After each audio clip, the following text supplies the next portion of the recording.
Bonsoir à toutes et à tous. J'ouvre la séance. Je vais passer à l'appel. Donc Eric Gargoni présent, Géraldo Alves Présent. Jean-Pierre Armagnac Présent. Dominique Barrault Présente. Hugues Bergeon Présent. Myriam Brunet Présente. François Charroux Présente. Roger Claire Présent. Guy Coubris Présent. Marie-Claude Ferjou. Présente.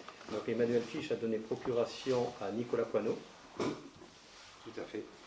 Ensuite Véronique Gonzalez a donné procuration à Patrice Antero. Jacques Gouin, Présent. Laurine Joly. Présente. Je montre un mot qui se coince, excusez-moi. Voilà. Catherine Knipper a donné procuration à Myriam Brunet. Ensuite, Sabrina Lacombe, Présente. Nathalie Lacour-Broussard, Présente. Gilles Lanoux, Présent. Stéphane Leclerc, absent. Tac. Ensuite, Laurence Moreau a donné procuration à Jean-Pierre Armagnac.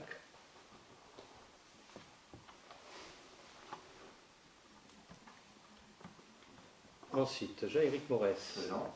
Nicolas Poineau, Présent. Johanna Salmon a donné procuration à Marie-Claude Ferjou, Patrice Antero, Présent. Bernadette Sauzin, Présente. François Stress-Montant Présente. et Bernard Ballet a donné procuration à Gilles Lanoux.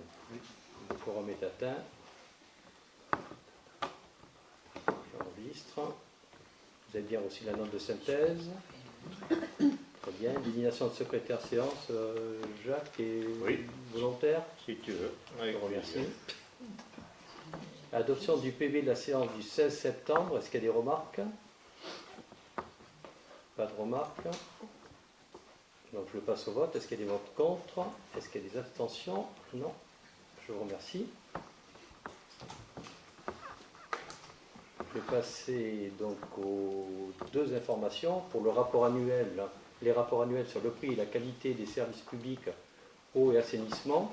Donc par courriel du 18 septembre 2025, le syndicat intercommunal d'alimentation en eau potable et d'assainissement de Castelnau a fait parvenir en mairie les rapports annuels sur le prix et la qualité des services publics eau et assainissement de l'année 2024. Ces rapports ont été transmis le 22 septembre 2025 par voie électronique à l'ensemble du conseil municipal pour porter à connaissance. Puis le rapport annuel d'activité 2024 du syndicat départemental énergie et environnement de la Gironde, le SDEG, par courriel du 19 septembre 2025, le département énergie et environnement de la Gironde, le SDEG, a fait parvenir en mairie son rapport annuel d'activité 2024. Ces rapports ont été transmis le 22 septembre 2025 par voie électronique à l'ensemble du conseil municipal pour porter à connaissance.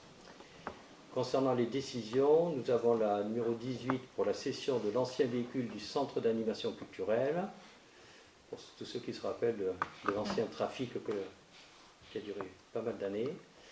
Le 19, donc, c'est le contentieux urbanisme, recours à Maître Ruffier concerne un emplacement réservé. La numéro 20, demande de fonds vert pour travaux avenue Georges Mandel. La 21, admission en non-valeur. La première délibération, François, si tu veux bien la présenter. Oui, tout à fait. Donc,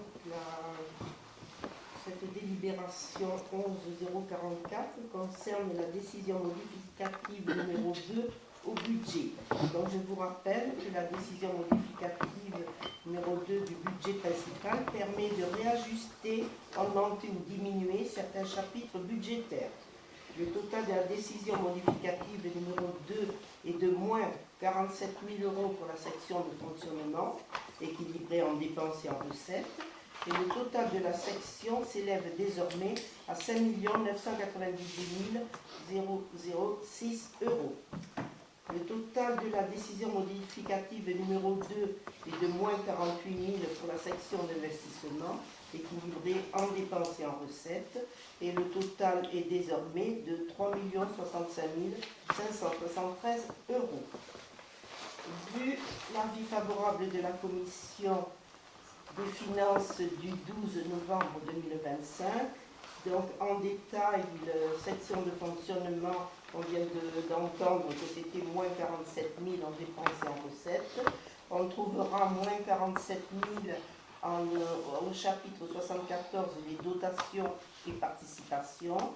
Et en dépenses de fonctionnement, on mettra plus 15 000 au chapitre 11 des charges à caractère général, plus 40 000 au chapitre 12 charges du personnel, plus 31 000 aux autres charges de gestion courante, ce qui donne un total de dépenses réelles à plus 86 000 euros.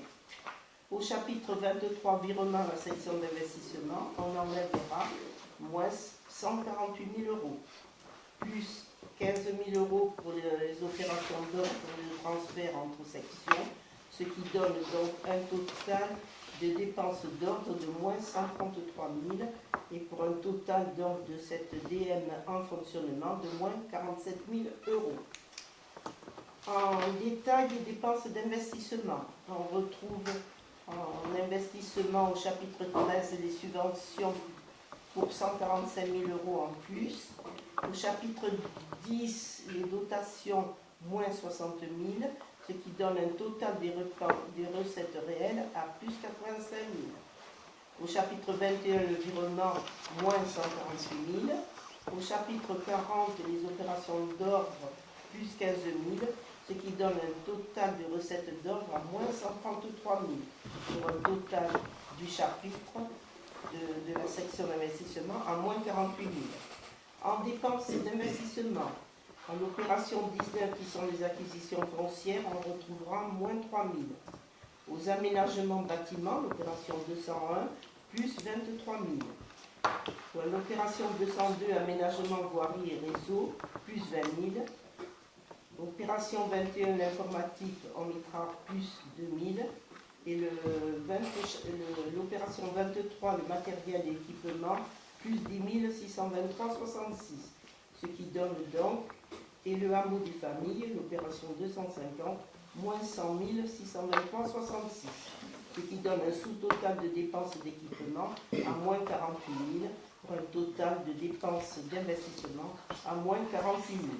Voilà comment se présente donc la DM numéro 2. Monsieur le maire, s'il n'y a pas d'autres questions. Un petit rappel, excusez-moi, entre-temps, quand vous signez, pour ceux qui ont des procurations, vous ne signez pas pour celui qui a procuration. Je fais un petit rappel au cas où. Excusez-moi, parce que ça tourne pour signer. Est-ce que vous avez des remarques pour la présentation de... Donc, après en avoir délibéré, décide d'adopter la décision modificative numéro 2 de moins 47 000 euros pour la section de fonctionnement équilibrée en dépenses et en recettes.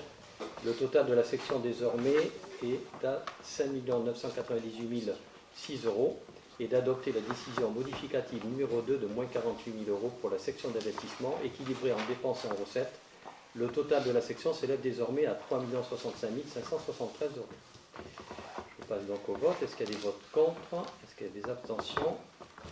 Abstention de l'opposition, des oppositions.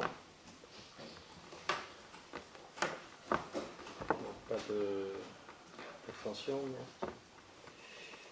Merci Françoise. Tu peux présenter la suivante, décision budgétaire. Nous restons dans les finances, c'est la modification des autorisations de programme, les crédits qu'on appelle APCP. Donc, dans le cadre de la constitution de convention d'aménagement de Bourg, le conseil municipal avait autorisé monsieur le maire à recourir à l'ouverture de l'autorisation de programme et crédit de paiement APCP, considérant que pour le hameau des familles, il convient d'ajuster la ventilation des crédits de paiement au vu des crédits réalisés et des prévisions de réalisation pour 2025. Monsieur le maire vous propose d'adopter ces modifications suivant le projet de délibération que vous avez sous les yeux et que je vais vous lire. Donc, la PCP numéro 3, qui est la construction du hameau des familles, l'autorisation du programme était à 1 500 000 euros. Nous avons réalisé en 2021, 2022, 2023 et 2024 les crédits. Et la prévision de 2025 était à 876 623,66. Donc, considérant que l'opération prend fin, il est donc, et considérant qu'au vu des crédits réalisés et des prévisions pour 2025, il convient d'ajuster la ventilation de crédits de paiement. Ainsi qui suit, donc l'autorisation du programme est toujours à 1,5 million. Pareil pour les réalisé jusqu'en 2025. Alors en 2025, nous allons réaliser 776 000 euros et on reporte pour 2026 100 623,76. Ça ne sera pas fini de payer en fin 2025. APCP numéro 4, qui est la constitution d'une convention d'aménagement de bourg. L'autorisation de programme est à 4 075 000 euros. Il a été réalisé en 2022 11 166, en 2023 6 565,92 et en 2024 53 446,68. En 2025, il avait été prévu 195 000, 2026 925 000 et ainsi 2027 796 000, 2028 955 000 et pour finir en 2029 à 1 132 821,40. Voilà comment se présente donc la mise à jour des APCP. Merci Françoise. Est-ce qu'il y a des remarques? Pas de remarques. Donc après en avoir délibéré, décide d'approuver l'ensemble des modifications d'autorisation de programme et des crédits de paiement tels que décrits ci-dessus et d'inscrire au budget 2025 des crédits de paiement correspondants tels qu'ils figurent dans les tableaux ci-dessus. D'inscrire au budget 2026 des crédits de paiement correspondants tels qu'ils figurent dans les tableaux ci-dessus, de m'autoriser ou mon représentant à liquider et mandater les dépenses à hauteur des crédits de paiement 2025 pour 2025 et des crédits de paiement 2026 pour 2026, de m'autoriser ou mon représentant jusqu'à l'adoption du budget primitif 2026 à liquider et mandater les dépenses d'investissement correspondant aux autorisations ouvertes au cours des exercices antérieurs dans la limite d'un montant de crédit de paiement par chapitre égal au tiers des autorisations ouvertes au cours de l'exercice précédent. Je passe au vote. Est-ce qu'il y a des votes contre? Oui, les oppositions. Est-ce qu'il y a des votes d'abstention? Non. Je vous remercie. Ensuite, nous allons passer aux autorisations d'ouverture de crédit. Françoise, toujours? Oui, nous restons donc toujours aux finances. Autorisation d'ouverture de crédit. Donc on vous rappelle que l'article L 161 612-1 du Code général des collectivités territoriales dispose que jusqu'à l'adoption du budget, l'exécutif d'une collectivité peut, sur autorisation de l'Assemblée délibérante, engager, liquider et mandater les dépenses d'investissement dans la limite du quart des crédits ouverts au budget de l'exercice précédent, non compris les crédits afférents au remboursement de la dette. Donc pour ce faire, il est donc prévu de voter dans ce quart de crédit. Donc on aura aux acquisitions foncières 1 000 euros, on avait prévu, on ouvre les crédits pour 250 euros. Pour les aménagements de bâtiments, 289 000 euros, on ouvre le quart de crédit à 50 000 euros. Les aménagements de voirie, 295 000, on ouvre en crédit 30 000 euros. 22 000 euros pour l'informatique, on ouvre à 5 000 euros le quart de crédit. Matériel et équipement divers, 160 741,84, on ouvre pour 20 000. Subvention d'équipement versée, 11 000 de crédit 2025, on ouvre pour 2 500 euros. Et l'école maternelle, 150 000 euros, on ouvre bien. Chapitre 16, le remboursement de la dette 2000, on ouvre 500 euros pour restituer un dépôt de garantie au cas d'un départ d'un locataire. Donc un total d'ouverture de crédit de 108 250 euros, inférieur au plafond autorisé qui était de 232 685,46. Voilà le besoin estimé d'ouverture de crédit. Merci Françoise. Est-ce qu'il y a des remarques?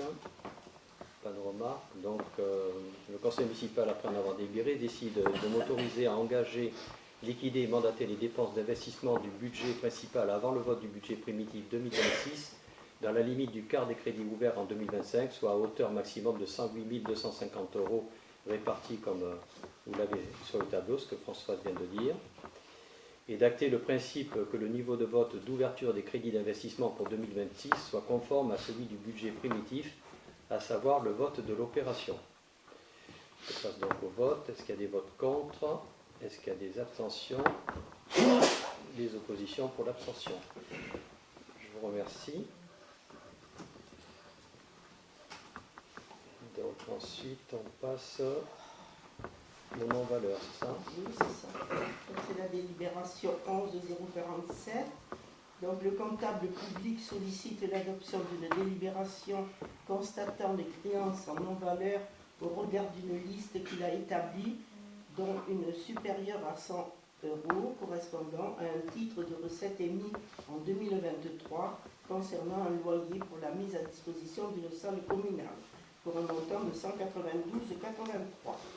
Voilà, donc il est demandé donc, de mettre ce titre en non-valeur pour 192,83 €. Des remarques? Oui, une remarque. Oui, savoir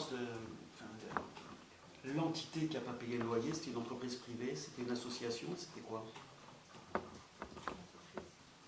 Qu'est-ce qu'il est dans l'association? Auto-entreprise. Une auto-entreprise. Mm. D'accord. Donc on loue des salles à des auto-entreprises qui ne payent pas. Donc le trésor public est dessus. Donc, C'est pas dit qu'il paierait. Pour l'instant, on est obligé de nous de le mettre en non-valeur. Ça veut dire qu'on le met en pertes et profits. Donc si le trésor public le récupère un jour, il le récupérera. Mais pour l'instant, Voilà, pour nous, pour l'instant, le bien pour nous, voilà. c'est de la perte et profits où on loue à une association et on loue à 192 balles. Quoi. Enfin, pas une association, à une entreprise privée. Parce qu'un auto-entrepreneur, c'est une entreprise privée. Il y en a Voilà. d'autres, c'est des privés. Ben, c'est bien qu'on sache. une co-entreprise en effet. C'est bien qu'on sache. Est-ce qu'il y a d'autres remarques?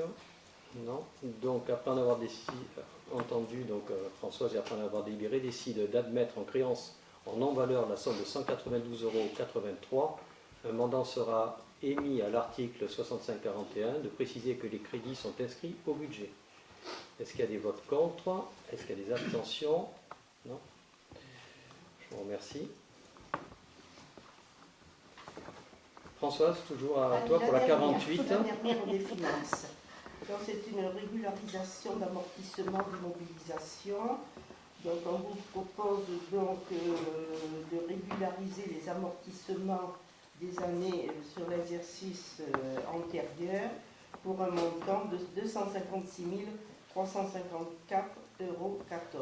Ça, ce sont des opérations comptables entre le percepteur et puis nous, enfin, le receveur et nous, voilà. On régularise les amortissements. Vous avez le détail dans la délibération. C'est des acquisitions de 96, 98, 89, voilà. Donc, on régularise les amortissements pour 256 354,14 €. Merci. Est-ce qu'il y a des remarques?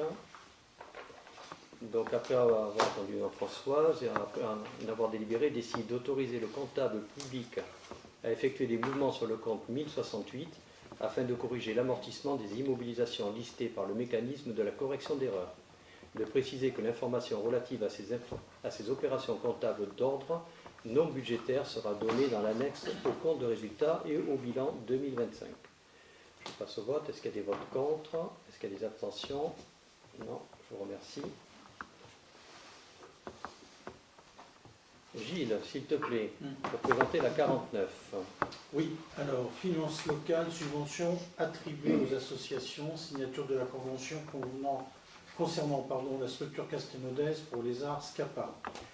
Monsieur le maire rappelle au conseil municipal que le conventionnement passé entre la commune de Castelnaudès et l'association SCAPA arrivait à son terme le 1er septembre 2025. Cet acte qui fixe à la fois les objectifs, la mise à disposition des locaux et du matériel à l'association doit être renouvelé. Il est donc nécessaire que le conseil municipal délibère. Est-ce qu'il y a des remarques? Non. Donc après en avoir délibéré, décide de m'autoriser ou mon représentant à signer la convention avec l'association Structure Castelnaudès pour les Arts, définissant l'objet et les conditions d'utilisation de la subvention qui lui est attribuée. De dire que la dite convention sera annexée à la présente délibération. Les crédits correspondants sont inscrits au budget de la commune.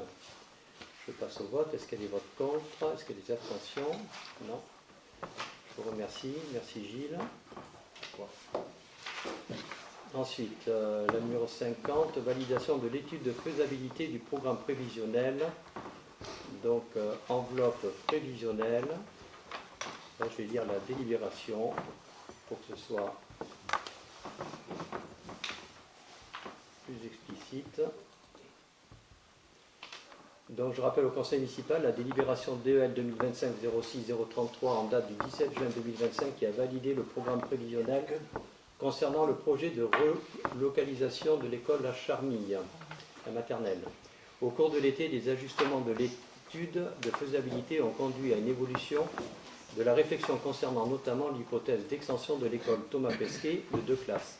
En effet, la municipalité a souhaité ne pas mener 2 opérations de front sur 2 écoles distinctes afin de limiter les aléas. En conséquence, l'étude de faisabilité s'est orientée sur la réalisation de l'opération sur un seul site. Un comité de pilotage réuni le 16 octobre 2025 a permis d'acter avec les différents partenaires cette évolution dans la faisabilité et fixer les derniers éléments nécessaires à la rédaction du programme. C'est pourquoi il est proposé au Conseil municipal de valider le principe de relocalisation de l'école maternelle La Charmille sur le site identifié, à savoir sur le site de l'école de la Jalle, parking, enseignants, cantine, cours en herbe et la bande d'entraînement, ainsi que les évolutions dans le programme prévisionnel. L'école maternelle comprendra 8 salles de classe, dont une unité d'enseignement en maternelle autisme, donc c'est l'UMA, une salle de motricité, une cour végétalisée et des accès doux incorporés au projet. Une conception en modulaire bois est envisagée afin de limiter les coûts d'opération. Le périmètre de l'opération inclut dorénavant l'actuel logement du gardien et la maison d'assistante maternelle avenue du Stade qui seront soit réhabilités, soit démolis, en fonction de l'architecte, ce qui décidera. D'ailleurs, entre parenthèses, les personnes sont au courant, puisqu'il y a une personne qui va partir en retraite et les autres personnes sont au courant. Un restaurant scolaire mutualisé entre les 2 écoles avec cuisine centrale pour assurer l'approvisionnement en liaison chaude de l'école Thomas Pesquet est également prévu sur l'actuelle bande d'entraînement. En outre, le projet prévoit une rénovation partielle de l'école élémentaire de la Jalle dont la capacité d'accueil sera de 13 classes. Ce projet intégrera des critères de sobriété énergétique, de performance environnementale, de désimperméabilisation et végétalisation des espaces communs et d'évolutivité à long terme. Le montant total prévisionnel de l'opération incluant les frais d'études, maîtrise d'œuvre, contrôle, coordination de travaux et sécurité, santé, études géotechniques, de mobilier et les provisions financières, aléas et révisions, est estimé à 6 780 000 € hors taxes, dont 5 490 000 € hors taxes pour les travaux de construction, soit au total 8 136 000 TTC. Donc c'est la valeur qui est sur la base d'études de faisabilité d'octobre 2025. Vous avez eu le plan qui a été dessiné. Donc je vous passe les vues. Considérant la volonté de la commune d'offrir aux enfants et à l'équipe éducative un cadre d'apprentissage sécurisé, adapté et durable, considérant la vétusté et les contraintes structurelles des locaux actuels de l'école maternelle à Charmille, considérant la nécessité de prévoir un nouveau site permettant d'intégrer des enjeux de confort thermique, de sobriété énergétique, de biodiversité et d'accessibilité, y compris pour l'école de la Jalle, considérant l'intérêt d'inscrire ce projet dans une démarche d'urbanisme globale et de cohérence avec les autres équipements du centre-bourg, après en avoir délibéré, décide d'acter les évolutions de faisabilité portant notamment sur l'absence d'extension de l'école Thomas Pesquet, privilégiant une seule opération sur un site unique, d'approuver le principe de relocalisation de l'école maternelle à Charmille dans une logique de regroupement fonctionnel et de valorisation foncière, d'approuver le principe de création d'un restaurant scolaire mutualisé entre les 2 écoles et d'une cuisine centrale, et de valider le programme prévisionnel général de l'équipement tel que présenté et d'autoriser sur cette base la rédaction d'un programme de travaux. Est-ce qu'il y a des remarques? Oui. Oui. Je suis toujours très surpris par la vitesse à laquelle doivent aller les choses. Ça fait 15 ans qu'elle est comme ça, mais il faut changer immédiatement. Toujours très surpris qu'il y ait un comité de pilotage dont, bien entendu, nous ne faisons pas partie et nous n'aurons pas eu les noms. Un comité de pilotage est changé cet été. Donc On a une idée, on nous fait voter quelque chose. Je rappelle que le 17 juin, quand on a voté la dernière délibération, on n'avait même pas eu en commission le comité de pilotage, on n'avait rien eu puisqu'il avait eu lieu après, donc on nous avait fait voter quelque chose sans comité de pilotage. Là, on nous l'a envoyé, on a de la chance. C'est une chance.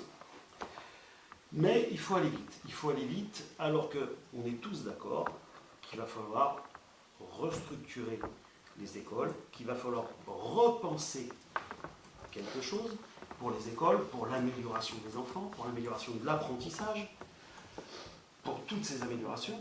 Mais pourquoi faire quelque chose et vouloir absolument valider un projet avant les élections, puisque peut-être que derrière, il y a une équipe qui sera réélue et l'équipe aura peut-être une autre idée. Géraldo Albès peut répondre. J'avais simplement une remarque à vous faire. Vous venez de dire, monsieur Santero, que ça fait 15 ans que l'école est comme ça, c'est ça? Ça fait 15 ans qu'il y a des étés dans l'école? Ça fait quelques années. Non. Non, ça fait pas. Vous êtes rentré dans l'école? Alors ça, il faudrait qu'on soit invité. Il faut être invité pour entrer dans une école, d'accord. Non, monsieur Santero, Ça fait pas 15 ans. Oui, il faut Ça être fait pas invité 15 pour ans entrer qu'il y a dans des une école. étés dans l'école. Il faut faire la demande. J'espère que tout le monde ne peut pas rentrer dans une école. Non, mais vous Maintenant, pouvez faire une demande de visite. Et je rappelle, Patrick Santero, je rappelle une chose. Mais on ne va pas le faire à 6 mois. Je rappelle une chose, c'est que là, c'est une étude de faisabilité. Après les élections, il y aura un architecte qui sera retenu après les élections. Les travaux seront faits après les élections. Là, pour l'instant, c'est une étude de faisabilité. Nous, on a fait une étude pour savoir justement dans quel état était cette école, qu'elle n'est pas, justement, d'après l'étude, elle n'est pas justement réparable, entre guillemets, parce que ça fait des années quand même qu'il fuit dans cette école. Ça fait des années où on répare. Et elle coûte vraiment très très cher en entretien. Donc là, l'étude de faisabilité est là. Donc maintenant, ça sera à l'architecte après de composer, de savoir justement, d'ajuster. Voilà, cette étude quand même, avant les élections, on prévoit des choses. Il ne faut pas attendre et reporter encore à demain des choses qui sont. Quand on a commencé, Patrice Santero, quand on a commencé à mettre des étés, on s'est dit il faut quand même s'inquiéter de la solidité de la structure. Ils ont quelques mois. Donc on a pris depuis quelques mois, donc on a pris quand même cette décision de mener une étude avec des personnes qui étaient, ne serait-ce que les parents d'élèves, ne serait-ce que des personnes qui sont venues aussi aux réunions. Donc Dominique, tu peux me reprendre si tu veux. Donc il y a eu quand même plusieurs études qui ont été faites. On arrive à un prévisionnel, c'est une étude de faisabilité. Je ne vois pas ce que ça change. On n'allait pas attendre après les élections pour mener cette étude. Cette étude, elle est déjà menée. L'architecte qui sera retenu plus tard après les élections prendra, et puis avec l'équipe qui sera élue, prendra en main les choses pour le futur. Je ne vois pas ce qui est... Pourquoi on repousserait? Voilà. Donc ce n'est pas une histoire de rapidité, c'est une histoire de faire les choses en conscience avec la structure existante, qui est quand même en mauvais état. Il y a une urgence. beaucoup de Il y a une urgence.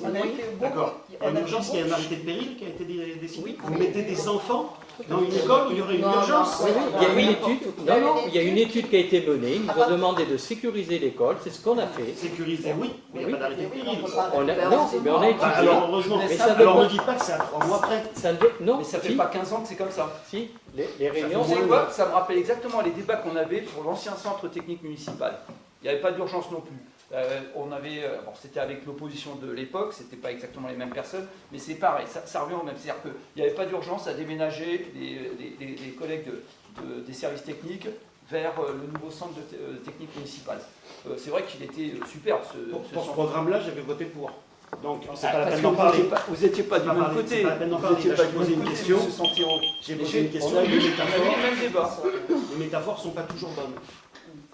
Ça me rappelle des débats qu'on a déjà eu dans le passé C'était un bel sur exemple. l'urgence. Où je me souviens que la poutre, elle tenait par le plafond et elle ne tenait pas la poutre. Donc il y avait un exemple avec ce service technique, il y avait une urgence. Et Oui, quand on a été également. élu, on a pris ça en urgence. Là, il n'y a pas l'urgence. On sait qu'il faut refaire une école. L'étude de faisabilité, on vote là, et après les élections, il sera décidé de faire une école telle ou telle. Nous, on fait une proposition avec une nouvelle cantine, en espérant que tout le programme soit retenu plus tard, après les élections. Mais en aucun cas, il n'y aura pas un premier coup de pioche avant les élections, ni quoi que ce soit. Et ce travail a été fait dans de nombreuses réunions où ont participé les parents d'élèves, les enseignants, les directeurs, les citoyens, les habitants de Castelnau. Ça a été une mûre réflexion avec beaucoup de partenaires qui ont travaillé dans ce projet-là. Donc ça n'a pas été une décision comme ça. Et le fait de mettre des étés aussi, c'est vrai qu'on est passé par plusieurs étapes. On voulait la rénover, cette école. On a fait faire l'étude, c'était pas possible. Ça, on le sait depuis longtemps. Voilà, et après on a voulu en construire une à côté, c'était pas possible non plus pour les travaux et pour les enfants, etc. Donc on nous a conseillé, et puis tout le monde était d'accord, de faire ce projet-là auprès de l'école de la Jambe. Là, aujourd'hui, on est passé, comme dit Dominique, à plusieurs étapes pour arriver au projet d'aujourd'hui, avec tous les problèmes qu'il y a. Est-ce qu'on fait 2 classes de plus à Pesquet? Non, finalement, il vaut mieux avoir un seul projet. Et voilà, tout ça, ça a été étudié avec le cabinet d'études, avec tous ceux qui ont été autour de table et que je remercie encore aujourd'hui d'avoir porté. Normalement, il y avait des commissions aussi auxquelles vous ne voulez pas assister. Il n'y a que Véronique Gonzalez. J'ai assisté, on m'en a jamais parlé. Non, c'est faux, j'ai assisté, on m'en a jamais parlé. C'est un problème. N'importe quoi. Et la question, vous n'étiez pas là. Et Vous n'étiez pas à cette commission, vous ne pouvez pas dire n'importe quoi. Patrice Moi, je Antero. vous dis que j'étais à cette Et commission, on n'en a jamais parlé. Et la question, bizarrement, le jour où vous financier.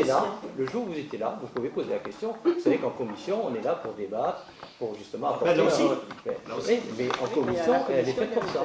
Et vous voulez éviter les commissions. Bon, ça fait longtemps Non, qu'on c'est ne pas voit une pas. question en d'éviter les commission. commissions, c'est qu'à midi et demi, je Il peux n'y a pas que revenir Véronique de Gonzalez qui Mérignac, vient régulièrement fermer mon de cabinet, l'opposition. revenir. Non, c'est midi et demi. On met cette C'est la nation école, c'est midi et demi. Le collègue à vous qui Mais participe alors, à ces si c'est commissions pour ma à collègue, 13 c'est pas pour moi. Et donc, ne me dites pas que je dois y assister, heures. puisque vous me dites, oui, mais on a choisi les horaires pour ta collègue.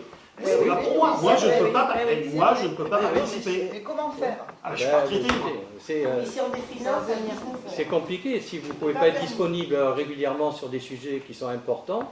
La fois où je suis venu, on n'en a pas parlé. La fois où je suis venu, on m'a fait voter un truc. Mais vous 15 pouvez jours poser la, après, mais vous on m'en pouvez a pas poser, parlé. mais vous pouvez poser la question, il n'y a pas de problème. On vous répond. En commission, on vous répond. Vous Il n'y a pas de n'avez problème. pas parlé, Madame Barrault. Vous Oui, n'avez oui, pas parce parlé que des c'était choses. pas à l'ordre Là, du vous jour, me dites que c'était ça pas fait, à l'ordre vous du me dites jour. que ça fait des mois qu'on en discute. Mais il y a toujours Ça des fait des questions. mois. Le seul rapport qu'on a eu du COPIL, il est arrivé la semaine dernière. Ça fait des mois que les choses se font. On a un rapport la semaine dernière. Ce qui est absolument aberrant. Oui, mais Ce qui est aberrant, c'est pas possible. Ça n'existe pas, ça. Mais ce qu'il y a, c'est qu'au vu de Mais la, si. Ah oui, de la et vous représentation êtes des contente. parents d'élèves, Et les vous parents, pas appelez ça la les démocratie. parents d'élèves savent très bien communiquer sur Vous ce n'êtes pas une sujet. démocrate.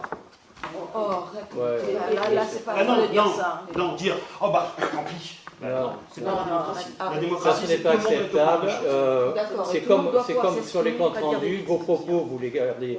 Je les On garde, vous laisse, je on les vous laisse dis si vous j'ai envie de dire. exprimer, ça n'incombe que vous. Voilà. Bon, Heureusement. Si, si. ça Non, mais n'incombe je que ne vous. vous demande pas d'être garant de mes propos. Ah, mais non, je ne Bah, suis pas heureusement, garant de, parce je ne que suis là- pas garant de vos propos, ça c'est Mais clair. vous n'avez pas à l'être. Et, Bah, heureusement. on le sera pas. Vu ce qui est marqué dans vos propos, non, on ne le sera jamais. Mais j'espère. C'est pas possible. Donc, j'ai dit après en avoir délibéré, s'il n'y a pas d'autres remarques. Oui, il y a une autre remarque. Oui. Ah oui, une remarque. Alors, juste une aparté sur les commissions. Quand vous dites qu'on ne vient pas aux commissions, je suis désolé, mais moi je m'excuse à chaque fois. Excusez-moi, je ne suis pas payé par le contribuable, j'ai un métier. Donc, soit je suis de jour, soit je suis de nuit. Donc, les commissions, si je travaille, je m'exprime. Je ne peux pas venir, et je vous le dis. Donc, ce n'est pas la peine de faire cette réflexion. Ensuite, votre projet d'école, on est d'accord. On est tous d'accord qu'il faut refaire l'école. Ça, on en a pris conscience, il n'y a pas de souci. Mais je note, alors j'ai une petite question qui s'adresse à Françoise, l'adjointe aux finances. Vous avez un projet d'école à presque 8 millions d'euros, une CAB à 4 millions d'euros, ce qui nous fait pour ces deux projets, et uniquement ces deux-là, 12 millions d'euros. De fait, mes questions. Dans le scénario retenu par la majorité, quel est l'endettement par habitant cible à l'horizon fin des travaux? 1500, 2000, 3000 euros. Quelle part des 12 millions d'euros sera effectivement financée par emprunt? 30%, 50%, plus? Et quel est le scénario de secours si certaines subventions tombent ou si les coûts augmentent? On monte à quel niveau d'endettement par habitant? Ah, je vais vous répondre, M. Armagnac. Ben oui. Premièrement, je voulais vous dire que l'endettement, vous êtes mal placé parce que nous l'avons nettement diminué. Je vous en donnerai exactement les chiffres. Bon, finance. Pour répondre à la CAB, je suis encore très déçue parce que je vois que vous n'avez toujours pas compris comment ça se passe. La CAB, je vous ai déjà dit que c'était en arrêté, ce sont des prévisions qui ne dépassent pas du tout ce que l'on fait d'habitude au budget. Donc ça ne fait pas des crédits supplémentaires. Ça correspond exactement à ce que nous dépensons tous les ans, en laissant d'ailleurs assez de crédits pour les autres, pour faire fonctionner la mairie. Quant à l'école, bien entendu, on est obligé d'y passer. Moi, j'aurais préféré faire autre chose que l'école, mais malheureusement, il faut penser à ces locaux. Pour l'instant, nous n'avons pas le chiffre de l'architecte. Il faut attendre, ce sont des estimations. Et bien entendu, ça sera financé avec des subventions, que j'espère qui seront le plus possible. Et bien sûr, nous aurons recours à l'emprunt. Voilà, ça c'est certain. Mais pour l'instant, on n'est pas capable de vous dire exactement. Il faut attendre d'avoir déjà le projet de l'architecte, déjà des appels d'offres, et après, voilà. Mais c'est sûr que ça sera, voilà. Nous n'avons pas emprunté déjà depuis 3 ans maintenant, et justement en prévision de cette école. Parce qu'il y a longtemps qu'elle est qu'elle est prévue, qu'il faut refaire cette école maternelle. Est-ce que je vous ai bien répondu? Oui, sachant que la CAB, j'ai retenu que la dernière fois on avait dit qu'on pouvait l'arrêter quand on voulait, ça je l'ai retenu, ne vous inquiétez pas. Bien entendu, puisqu'on réinscrit chaque année. Et l'école, effectivement, c'est votre projet qui ne se fera qu'après les élections, donc effectivement, ce projet ne sera peut-être pas retenu. Ça sera peut-être un autre projet suivant les élections qui se passeront en mars 2026. Vous ferez ce que vous voudrez, il n'y a pas de souci. Voilà, tout à fait, vous avez bien compris. Donc c'est pour ça que nous ne voterons pas pour ce projet. Pas de souci. Voilà. Ceci dit, Madame Barrault, nous sommes pour refaire l'école. N'allez pas dire le contraire en conseil de classe. Hein. D'accord? Non, je vous le rappelle. Je vous le rappelle. Me lasser avec le doigt. Non, je ne me lasse pas. Je mets les mots. Je mets les mots. C'est bon, il n'y a pas d'autres remarques? Non, c'est bon. Non, c'est bon. Donc, François a bien expliqué sur l'endettement. Bon, Ça fait, en fait, pour préciser, ça fait même depuis 2020 qu'on n'a pas souscrit à l'emprunt. Oui. Voilà. Et depuis 2020, le cours de la dette, au 31 décembre, ne cesse de baisser. Il était à plus de 5 millions en 2020 et il est maintenant à moins de 3 millions en 2025. Donc on a des possibilités d'emprunt. Donc le taux d'endettement par habitant ne cesse de baisser depuis. C'était ma question. Voilà. Mais si, Voilà. c'est qu'on a la possibilité. Voilà. J'ai une... Oui, Nicolas. Jean-Pierre, tu viens de dire juste avant ton discours que tu n'étais pas payé par les contribuables dans ton métier. Tu fais quoi? Contribuable Non, Castelnau. je travaille. J'ai un métier, je travaille. Et tu n'es Je pas sais. payé par les contribuables? Je suis payé par le SDIS de la Gironde. Bah, les contribuables. Les contribuables. Voilà. Mais pas les contribuables. Mais je ne suis pas payé derrière un devoir, rien faire. Ici, c'est les Faut arrêter de dire des bêtises. D'accord? Castelnau. Je ne suis pas payé à badger, aller chez moi, revenir le soir, rebadger, partir. D'accord? J'ai un métier. Tu es payé par les contribuables. Oui. On a tous Tu es fonctionnaire. Est-ce que tu es garant de tes propos? Hein? Est-ce que tu es garant de tes propos? Oui, je suis garant de mes propos. Oui, bien sûr. Je vais donc passer au vote. Est-ce qu'il y a des votes contre? Pas de vote contre? Si, oui. Si, vote contre des deux oppositions. Ah, bon, tu es, Est-ce qu'il y a des abstentions? Non, il n'y a pas d'abstention. Forcément. Donc j'espère que ce programme pourra suivre Pour le bien des enfants. pour le bien des enfants. Absolument. Il se fera. Pas des enfants. Alors ensuite, Géraldo, s'il te plaît, pour la participation au fonds de concours. Oui, c'est la délibération 51. Monsieur le maire explique au conseil municipal qu'un nouveau RAF, ça veut dire Règlement administratif financier et technique, voté par les élus du SDEG à l'Assemblée générale du 17 décembre 2024, est entré en vigueur à partir du 1er janvier 2025. Il s'applique donc pour les communes actuellement en transfert de compétences, ce qui est le cas de la commune de Castelnau-de-Médoc. L'article 3.3 du RAFT, de transfert et d'exercice de la compétence en éclairage public du SDEG, permet aux collectivités de financer la réalisation ou le fonctionnement d'un équipement public local, non par une contribution qui est inscrite dans la section de fonctionnement de la collectivité, mais par fonds de concours qui est inscrite dans la section d'investissement.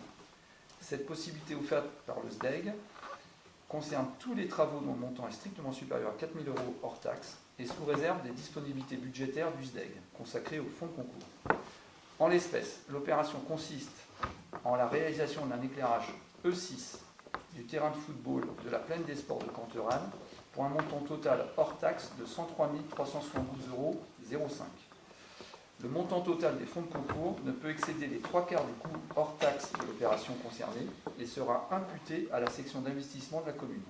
Pour cette opération, il convient par conséquent de prendre une délibération afin d'attribuer un fonds de concours au SDEG à hauteur de 83 200,44 €. Est-ce qu'il y a des remarques? Donc, après en avoir délibéré, décide le versement d'un fonds de concours de 83 200,44 € au SDEC, soit 3/4 du coût global de l'opération susvisée, de dire que ce fonds de concours sera imputé au compte 204-182 du budget de la commune en section d'investissement, de compléter le fonds de concours par une contribution de fonctionnement de 3 733,48 € imputable au compte 65-61. Je passe au vote. Est-ce qu'il y a des votes contre? Est-ce qu'il y a des abstentions? Non. Je vous remercie. Merci Géraldo. Libération de la 52, donc participation financière à la protection sociale complémentaire des agents. Donc selon la procédure de labellisation pour le risque santé, je rappelle à l'Assemblée son vote lors de la séance du 17 décembre 2024 portant sur sa participation financière à la protection sociale complémentaire des agents selon la procédure de labellisation. L'ordonnance numéro 2021-175 du 17 février 2021 et le décret numéro 2022-580 du 20 avril 2022 ont redéfini la participation des employeurs publics au financement des garanties de protection sociale complémentaires de leurs agents fonctionnaires et contractuels de droit public. Considérant que la participation des employeurs publics au financement des garanties de protection sociale complémentaires de leurs agents fonctionnaires et contractuels de droit public devient obligatoire au 1er janvier 2026 pour les garanties santé et la volonté de maintenir les acquis sociaux des agents déjà bénéficiaires d'une participation sociale complémentaire prévoyance selon la procédure de labellisation. Donc je vous propose de participer à hauteur de 15 € par mois à la couverture santé pour les agents pouvant justifier d'une garantie santé labellisée. Est-ce qu'il y a des remarques? C'est qui fait 30 € puisqu'il y avait 15 Oui, ça fera 30 € puisqu'il y avait déjà 15 €. Donc, s'il n'y a pas de remarques. Donc après en avoir délibéré, décide de participer à compter du 1er janvier 2026 dans le cadre de la procédure dite de labellisation à la couverture santé souscrite de manière individuelle et facultative par ses agents actifs en versant une participation mensuelle de 15 € par mois à tout agent pouvant justifier d'une garantie santé labellisée, d'inscrire les crédits aux exercices budgétaires concernés au chapitre 12 et de m'autoriser ou mon représentant à signer tout document relatif à cette affaire. Est-ce qu'il y a des votes contre? Est-ce qu'il y a des abstentions? Non. Je vous remercie. La 53, donc création de postes, modification du tableau des effectifs. Je rappelle que depuis plusieurs années, la collectivité bénéficie des compétences d'un collaborateur de cabinet chargé notamment de la communication institutionnelle et de l'organisation des événements municipaux. Ces missions devenues structurantes pour le fonctionnement et le rayonnement de la commune s'inscrivent désormais dans la durée et répondent à des besoins permanents de la collectivité. Afin d'assurer la continuité du service et de consolider ses fonctions dans le cadre statutaire de la fonction publique territoriale, il est proposé de créer un emploi permanent d'attaché territorial à temps complet au tableau des effectifs. Est-ce qu'il y a des remarques? Donc, vous avez le tableau avec les filières. Après en avoir délibéré, décide d'abroger la délibération DEL 2025-06-028 du 17 juin 2025, d'adopter le tableau des emplois ainsi proposés, de préciser que l'emploi d'attaché territorial à temps complet pourra être pourvu par le recrutement de fonctionnaires ou, le cas échéant, par un agent contractuel recruté par voie de contrat à durée déterminée de 3 ans, maximum de 3 ans, dans les conditions de l'article L332-8 du CGFP, que ce contrat sera renouvelable par reconduction express. La durée totale des contrats ne pourra excéder 6 ans. À l'issue de cette période maximale de 6 ans, les contrats seront reconduits pour une durée indéterminée. De préciser que les crédits nécessaires à la rémunération et aux charges de l'agent sont inscrits au budget de la commune au chapitre 12. Je passe au vote. Est-ce qu'il y a des votes contre? Est-ce qu'il y a des abstentions? Non. Je vous remercie. La suivante, Jacques, s'il te plaît, pour l'habitat. Oui. Logement. Oui. Donc, nous parlons d'habitat sur ce que nous avions décidé il y a quelques années. Monsieur le maire et moi-même, on vous rappelle, par la délibération DEL 2021-09-056, prise lors de la séance du Conseil du 21 septembre 2021, instaurant le principe d'une aide communale au ravalement des façades du centre-ville de la commune. et notamment son article 2.1 fixant le montant de la subvention communale à hauteur de 30% des travaux hors taxes, dans la limite d'un plafond de subvention de 3 000 € par projet. Il se trouve qu'un habitant de la commune a présenté une demande sur le ravalement de la façade de l'immeuble situé aux 3 rue de Tivoli, sur le terrain cadastré AD numéro 104, et Monsieur le maire propose d'attribuer une aide financière de 3 000 € pour ce projet qui s'élève à 16 366,90 €. Effectivement, c'est ce que nous avions décidé de venir en aide aux gens qui allaient embellir le centre-bourg. Et c'est ce que nous faisons aujourd'hui. Des questions? Monsieur le maire, on veut passer au vote, s'il vous plaît. Merci Jacques. Donc après en avoir délibéré, décide d'attribuer une aide financière de 3 000 € à un habitant pour le ravalement de façade d'un immeuble donc, aux 3 rues de Tivoli, de m'autoriser ou mon représentant à signer tout document en lien avec cette aide, de dire que la dépense correspondante est inscrite au budget de la commune. Je passe au vote. Est-ce qu'il y a des votes contre? Est-ce qu'il y a des abstentions? Non. Je vous remercie.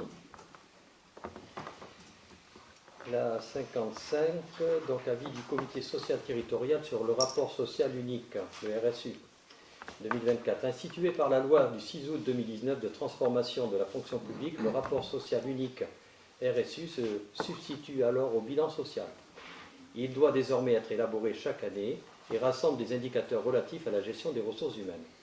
Il constitue l'outil de référence pour renforcer la lisibilité de l'emploi public territorial et permet d'apprécier la situation de la collectivité à la lumière des données sociales regroupées sous plusieurs items tels que les effectifs, la formation, l'absentéisme, le temps de travail, les conditions de travail, la rémunération et les droits sociaux.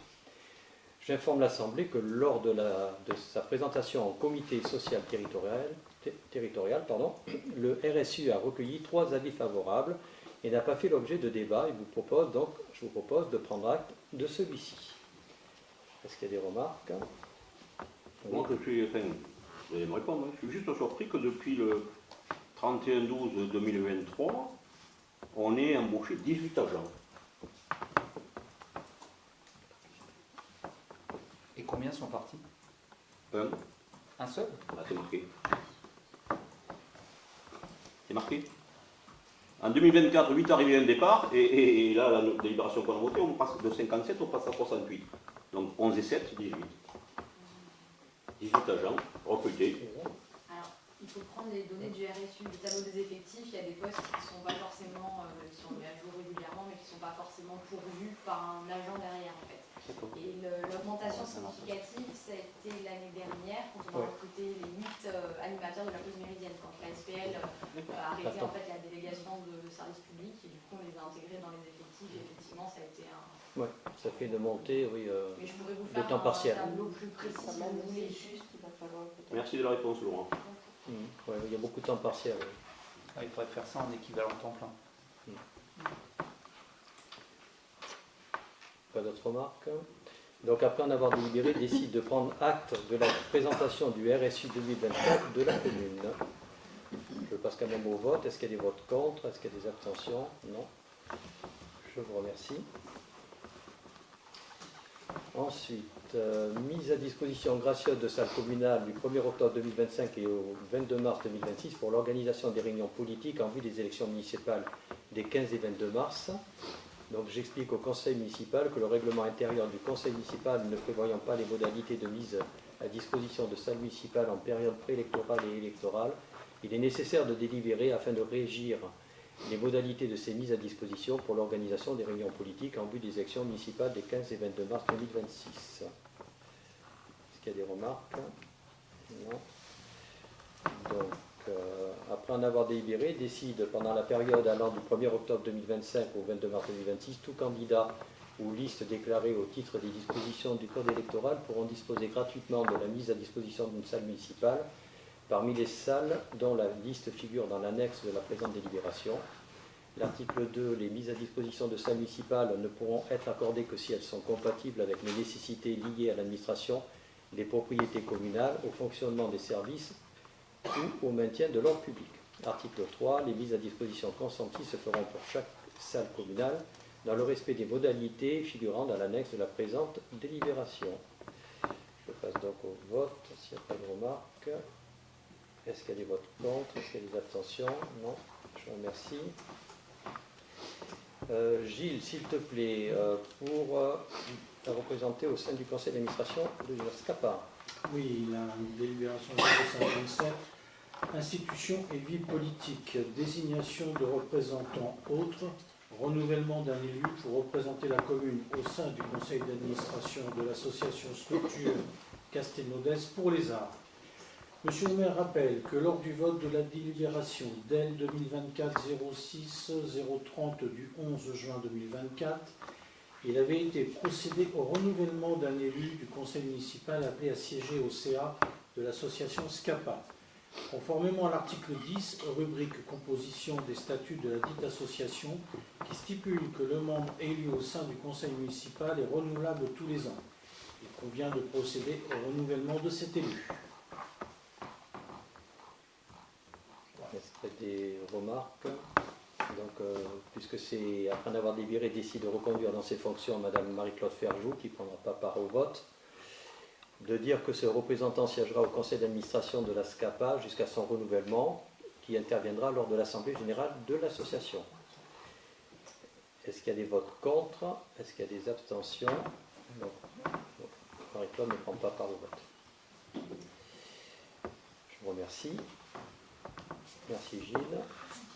Ensuite, avis sur les dérogations au repos dominical de commerce de détail accordé par le maire. Donc j'informe l'Assemblée que comme l'an passé, des commerces ont sollicité l'autorisation de procéder pour l'année 2026 à des ouvertures dominicales le 28 juin, les 5, 12, 19 et 26 juillet, les 2, 9, 16, 23 et 30 août et les 13 et 20 décembre.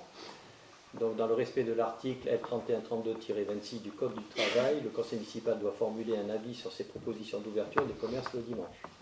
Après saisine le 26 juin 2025 de la communauté de communes médulienne pour avis conforme et sans réponse de sa part dans le délai imparti de 2 mois, conformément à l'article L3132-26 du Code du travail, je vous propose d'émettre un avis favorable à ces demandes.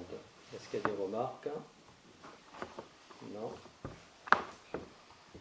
Donc, après en avoir délibéré, décider d'émettre un avis favorable sur l'ouverture exceptionnelle pour l'année 2026 pour les commerces de détail alimentaires dont la surface de vente est supérieure à 400 m² pour les 12 dimanches que je vous ai cités.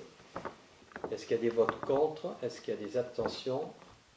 2 abstentions, donc 4 abstentions. Donc c'est Jean-Pierre Armagnac et Laurence Moreau, et Patrice Antero et Véronique Gonzalez, c'est ça? Pour les abstentions. Je vous remercie. Ensuite, Jacques, s'il te plaît, pour le clos de Madeleine. Oui.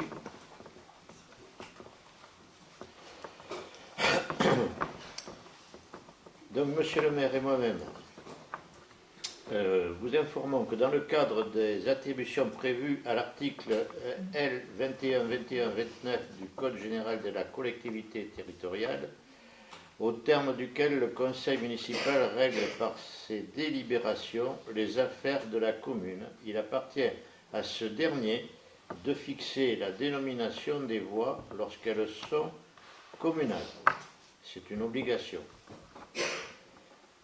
Donc, considérant la nouvelle voie créée à l'occasion de l'aménagement du lotissement Clos de la Madeleine pour non, la desserte des de lots Madeleine. de Madeleine. Ouais, il y a une faute sur le truc là. Ouais. C'est le clos de Madeleine et de nommer le chemin Madeleine. Pour la desserte des lots situés à l'intérieur du dit lotissement, monsieur le maire propose de dénommer cette voie de desserte chemin Madeleine, tout simplement. Alors pour la petite histoire, Madeleine, pourquoi? Parce que le propriétaire du terrain sur lequel ça se fait est venu humblement nous demander l'autorisation de mettre le nom de Madeleine sur cet emplacement, compte tenu que cette personne, Madeleine, c'était sa grand-mère, et qui était une famille d'agriculteurs et éleveurs sur Castelnau à l'époque. Et c'est en mémoire d'elle qu'il nous a demandé ça et que nous avons accepté.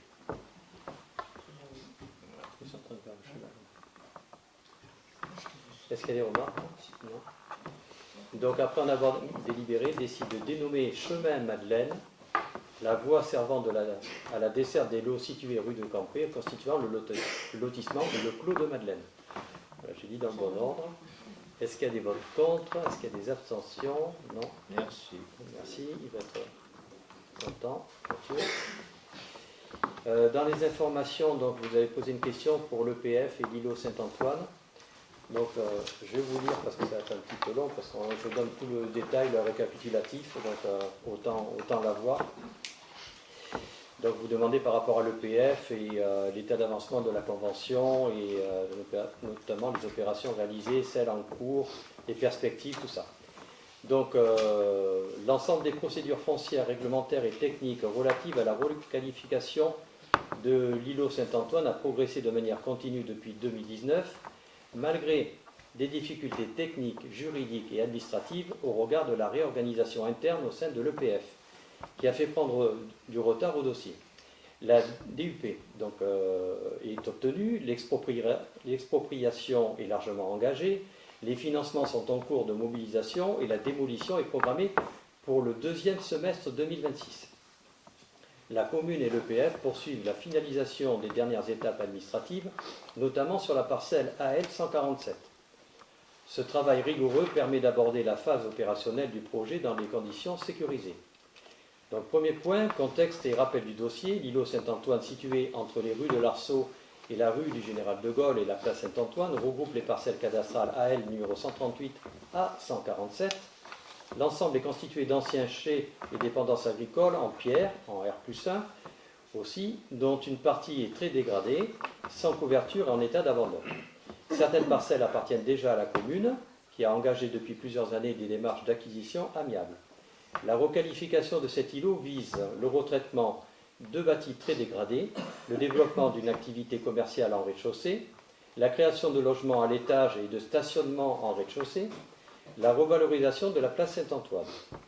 Donc nous avons les délibérations clés, la DEL donc 20 21 03 24 donc du 30 mars 2021 pour le lancement de la procédure de déclaration d'utilité publique, donc DUP, pour la requalification de la place Saint-Antoine. Celle du 21 novembre 2021, l'approbation du bilan de la concertation et poursuite de la procédure de DUP. Celle du 17 juin 2025, adhésion et signature d'une convention de mandat de maîtrise d'ouvrage pour la démolition de bâtiments existants sur l'îlot Saint-Antoine. Études et programmation, donc nous avons en 2021 l'étude de faisabilité technique et financière réalisée par le Creuset Méditerranée dans le cadre de l'OPA-RU. Gironde Habitat désigné comme aménageur, réalisation d'une faisabilité et d'une esquisse à cette époque. Il y a une fiche action aussi sur l'espace public réalisé dans le cadre de la CAD pour l'aménagement de la place. Deuxième point sur la procédure foncière et l'état d'avancement. Donc la convention avec l'EPF Nouvelle-Aquitaine. La convention initiale a été signée le 27 février 2019 pour 5 ans, à compter de la première acquisition. Elle a été prolongée par avenant du 23 avril 2025 jusqu'au 30 avril 2028.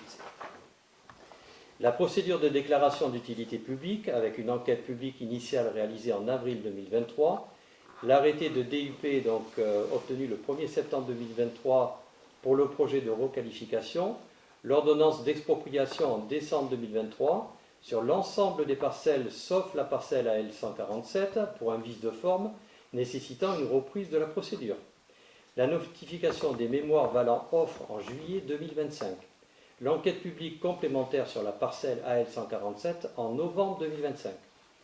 Alors pour l'avancement foncier, il y a une acquisition amiable de la parcelle AL 146 qui est en cours, entraînant le désistement du contentieux engagé contre l'arrêté de DUP. La fixation prochaine des indemnités par le juge dans le cadre de la poursuite de la DUP pour les parcelles AL 138 et 144, la finalisation de la procédure sur la parcelle AL 147 après enquête complémentaire et les autres parcelles ayant été acquises par le passé par la commune ou par l'EPF à l'amiable. Le troisième point sur la procédure de démolition et les points techniques et risques. Le risque structurel important référé de l'expertise judiciaire en 2023 pour risque d'effondrement, puis effondrement de l'immeuble sur la parcelle AL 144. Nous avons un état d'insalubrité confirmé, une convention de maîtrise d'ouvrage déléguée par la démolition de l'îlot en cours de signature. L'EPF va porter la démolition de l'îlot. Le permis de démolir sera déposé en début d'année. Ça avance doucement, mais ça avance. Dépôt d'un dossier fonds vert pour le financement de la démolition et du traitement du foncier. Concernant les prévisions opérationnelles, démolition de l'îlot principal avec le début des travaux en juin 2026. Parcelle sous maîtrise foncière, ville et avec l'EPF Nouvelle-Aquitaine. Quatrième point, les prochaines étapes et points de vigilance. La finalisation de la procédure foncière sur la parcelle AL 147, la fixation des indemnités par le juge de l'expropriation courant 2026 pour une maîtrise foncière de l'ensemble de l'îlot principal, ce qui entraînera une prise de possession des biens, sauf recours contentieux. L'obtention et mobilisation des financements avec le fonds vert et minoration de l'EPF, la démolition de l'îlot principal donc en juin 2026, l'engagement du bailleur Gironde Habitat pour l'opération de reconstruction, l'aménagement de l'espace public suivant la fiche action une fois les travaux sur le bâti achevés, puis les points d'attention, le calendrier initial de la DUP non respecté en raison de la lourdeur administrative et des restructurations au sein de l'EPF, la coordination étroite à maintenir avec l'EPF, les services de la mairie en lien avec le service habitat de la CDC suivent de manière rigoureuse la procédure. Le suivi juridique renforcé compte tenu des risques techniques, effondrement et insalubrité. Et dernier point, donc la synthèse financière pour les dépenses et acquisitions des travaux hors espace public. Le total prévisionnel est un montant donc de 737 665 € hors taxes. Les recettes et financeurs, donc fonds vert, le dépôt effectué 453 815 qui sont sollicités. La cession foncière 135 000 €. La minoration foncière de l'EPF 200 000 € à confirmer. Le département, nous sommes en attente de confirmation, tout le monde sait ce qui se passe. La commune a effectué une provision pour risque en 2025 d'un montant de 2,150 000 €. Voilà, donc on va essayer de répondre vraiment du début jusqu'à aujourd'hui. Et en effet, en conseil communautaire, on a marqué des coups en disant, puisqu'il y a eu un vote au niveau du conseil communautaire avec l'EPF, et nous ne sommes pas ravis de leur service, ils nous ont promu monts et merveilles, et donc on a voulu marquer le coup justement pour dire, essayer de remettre un petit peu de l'huile dans vos rouages pour que ça avance un petit peu plus vite. Donc voilà où ça en est. Tout le détail qui sera marqué sur le compte rendu. Merci de la réponse. Si je vous ai posé la question, c'est parce que j'avais zappé l'avenant de 2025 de la Convention. Oui, comme on arrive à 5 ans, je me trouvais curieux, j'ai zappé l'avenant. Mais merci pour la réponse. Et ça permet de récapituler ces années de déboire. Voilà, donc pour l'îlot Saint-Antoine, je terminerai avec les événements et manifestations donc, à venir. Le 5 décembre, ah non, attendez, je reprends là parce qu'il y a eu quelques éléments. Il y a d'abord le week-end du marché de Noël, le 28 au 30 novembre, avec le comité des fêtes. En décembre, donc, nous avons le 5 décembre la cérémonie d'hommage aux morts pour la France pendant la guerre d'Algérie, les combats du Maroc et de la Tunisie. Le 6-7 décembre, un téléthon qui est organisé par le comité des fêtes au Moulin des Jalles. Le 9 décembre, le marché de Noël de la Charmille. Le 12 décembre, la soirée de Noël avec des défilés de majorettes dans le centre-bourg et de nombreuses animations place de l'église avec l'Alliance des commerçants de Castelnau. Le 14 décembre, l'arbre de Noël, spectacle à girafe, le retour pour les enfants. Le 20 et 21 décembre, ce sera le week-end cinéma au Moulin. Le 31 décembre, le réveillon du Nouvel An organisé par le comité des fêtes. En janvier 2026, les vœux du maire le 4. Le 10 janvier, la Sainte-Barbe qui se déroulera à Castelnau cette année. Le 25 janvier, le repas des aînés. Le 31 janvier, Christian Millette revient nous voir, le danseur emblématique de Danse avec les stars. Et le 27 janvier, le prochain conseil municipal. Et puis bon, le reste, on dira pour la prochaine fois, pour le mois de février. Voilà, et puis il y a aussi le programme de la cabane au partage, qui sont en accès libre. Voilà, il est 20h04, je clôture la séance. Je vous souhaite à tous et à toutes une belle soirée. Merci.